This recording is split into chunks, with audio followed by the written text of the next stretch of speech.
All right, guys. So let me tell you what I want from now. Go ahead. I'm just kidding. This is your moment. This is your honestly. Like, honestly, dude, I'm just so happy I got that win. I wanted that shit so bad, dude. I gave a lot for this fight, man. I gave everything for this. Like, we went up to Big Bear. We trained away from my family for a while. Like, I did not miss a practice. I killed myself day in, day out. I ate all the clean meals that I was supposed to eat. I ate extra even though I didn't like the way they tasted. I kept eating, like, oh my God. Like, I'm going up in weight right now, so I'm like having to eat more than I'm used to. I think my stomach kind of shrunk from all the years of trying to make 25. And I'm like forcing myself to eat, and like, it's weird as it sounds, and Alex Perez is probably pissed at me, but I don't like it. Like, yeah, man, oh, dude, I did everything I could for this. Like, I did everything right. I trained my ass off, man. But we grinded this out for from the first 12 to 4 weeks out. It was a grind, dude. Just wrestling hard, fucking rough practices in the heat of California summer. Like, oh my God. Just to have that play out the way it did, like, I'm just so happy to get that win, man. I'm so happy to have got that. Like, oh, dude, I was going to keep hitting him too, man. Was knockout how you predicted the fight to go? Because that's your first knockout win in the UFC since 2014. Vachulik, I think, was your last knockout win. Yeah, that's my first knockout win with my hands, I think. Yeah. Like, that felt amazing. Russell Doan used to tell me there's no better feeling, and that fucker is right. But, like, oh man, that was that scenario, the double straight to the hook, was something that I've been landing all camp. I've been hitting that. There's like kind of like layers to it. We also had the body shot that we were banking on. We had the leg kick. I never really got to use the leg kicks too much. It ended up being more body, but that was one of the things that we had planned out. I was throwing the double straight, almost like a double jab, like just kind of flicking it out there. And it's a really, like, unique thing to see. Like, a lot of guys, you're not really going to see that too much. And it kind of, like, people will look at it, and they'll just freeze for a second. And in that, like, split second of them being frozen, I can close the distance with the left hook. And it'd been working all camp, and it landed tonight, and I'm so happy it did.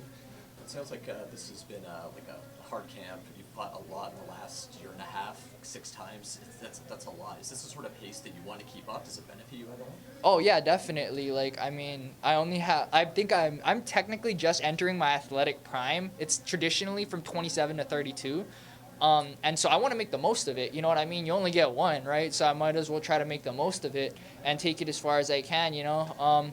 Part of the pace was just, I wanted to get back in the UFC, you know? It's hard making a living at this sport, being a full-time fighter and not being in a major organization, especially the UFC. They make it the easiest, but, you know, like, without being in the UFC, it's just hard to pursue my dreams. It's hard to give my all to this sport. And so we needed to get me back in. I grinded it out, had like 3-4 fights. I think I had 5 fights in under a year.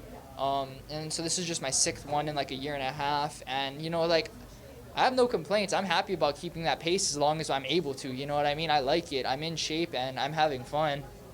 So you mentioned how good the knockout felt. Is there a risk of trying to chase that high going forward? And maybe obviously I'm sure you feel your grappling is still your bread and butter. I've heard this before. I'm gonna take it fight by fight. Certain fights, we might see something. We might want to chase the knockout this fight. We think we can get him. The dude might be chinny. He might have short arms. There might be certain variables where we believe we can get the knockout, and there might be certain times where it's like, maybe we should take this dude to the ground. Like, if I'm fighting a dude from Asia, we're probably taking that guy to the ground, you know what I mean? Like, I'm going to try to stay level-headed, but, you know, I'm just so grateful I finally got to experience that high of putting someone down with your fists. You mentioned the weight cut post-fight, and bantamweight obviously feeling much better. How bad were they? Was there a moment where it all kind of clicked and you said, I just can't do this anymore? Yeah, so my last fight for CXF, it's LXF now. They have a fight next week. Plug that out there. All my boys are fighting on that. I'll be out there too. So for that fight, we had to make 125 on the dot because it was a title fight. And I had to do maybe I was cutting from I think I started the water cut from around 38. So I did around 12 or 13 in water.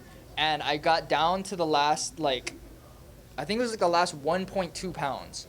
And my body wasn't sweating anymore, and all that was coming out was little droplets from my wrist, and it took 90 minutes to get a pound, 1.2 pounds out.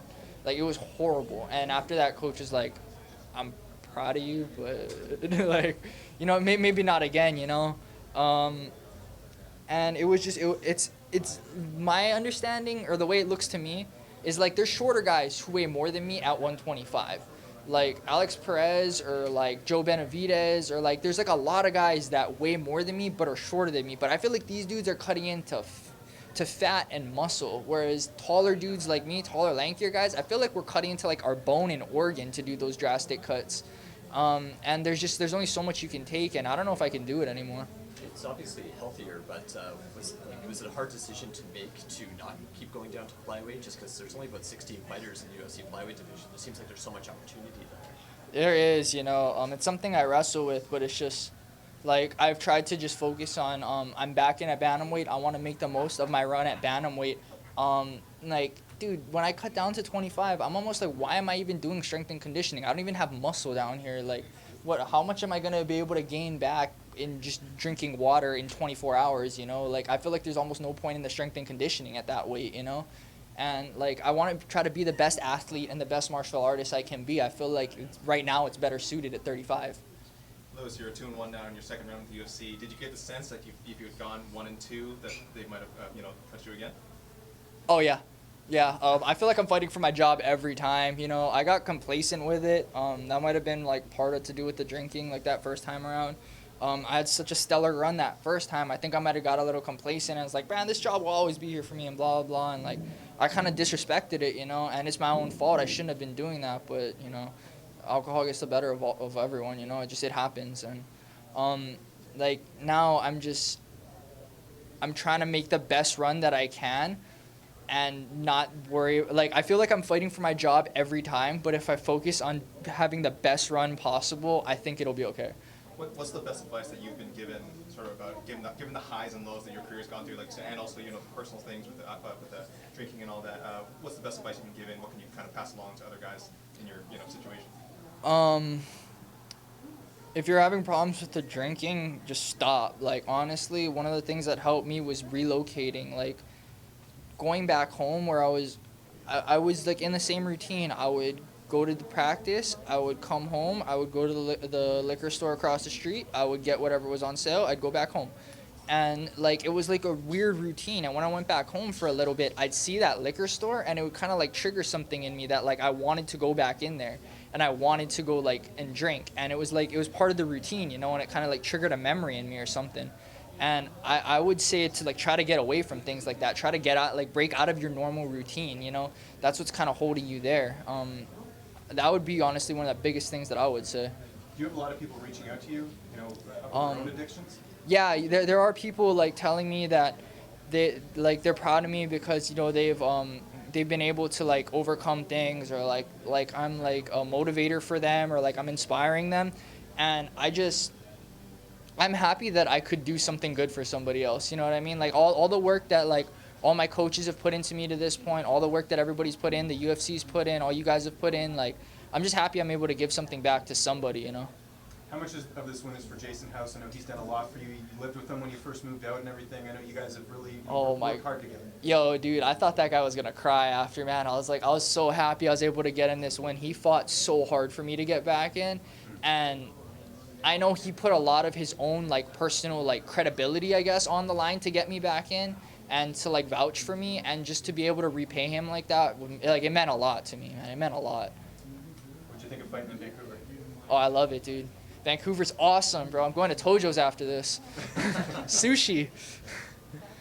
What's ideal for you next after this? I'd like to fight again before the end of the year. I'm not exactly sure. Like, I was solely focused on this fight. Like, I wasn't really, like, I haven't looked at, like, anything else. I don't know what else is coming up. I don't know where the cards are. Like, I was solely focused on, like, winning against Ryan McDonald. That's all that I wanted. And I'm going to have to look at everything and, like, assess when I can fight again. But I'd like to fight again before the end of the year. I don't know if you saw Matt Schnell give you a nice compliment after the win tonight. He gave you a nice shout out. I have not seen that, but thank you, Matt. Pretty nice, yeah. Thank you, Matt.